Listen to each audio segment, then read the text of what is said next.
Hello các bạn nhé, hôm nay mình sẽ mukbang mì cay. Mì cay này ở quán cô Mơ làm nè.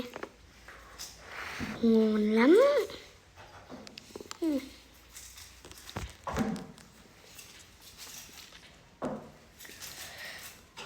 Mình mời các bạn nhé.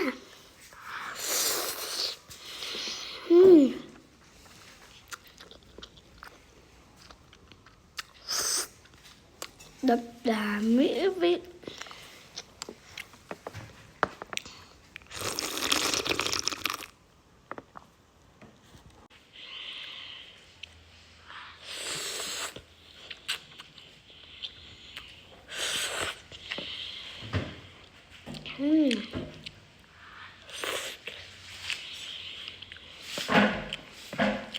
Có con tôm.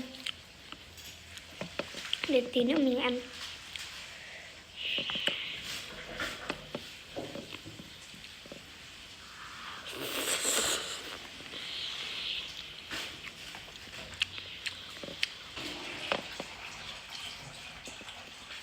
Từ sáng đến giờ mình đói quá nên mình phải ăn mì cay.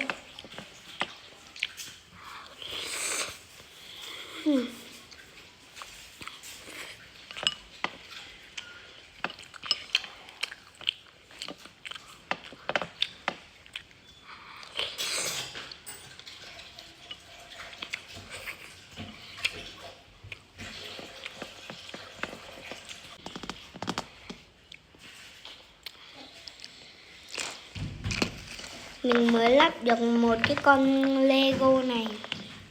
Mình sẽ cho các bạn xem nhé.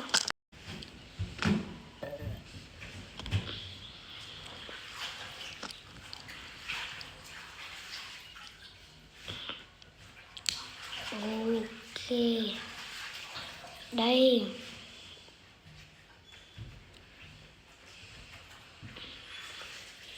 Đây là một con robot chân nhẹ. Đây.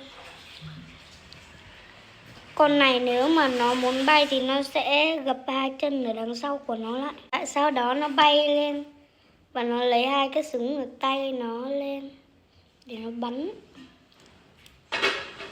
Các bạn thấy mình rất đẹp chưa? Các bạn chấm điểm cho mình con này mình lắp mấy điểm. Các bạn hãy bình luận phía bên dưới nhá. Mình ăn mì cay tiếp.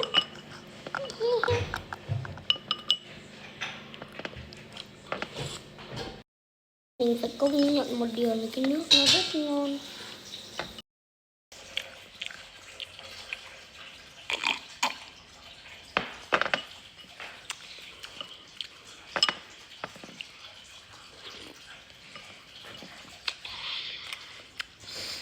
Ngon quá.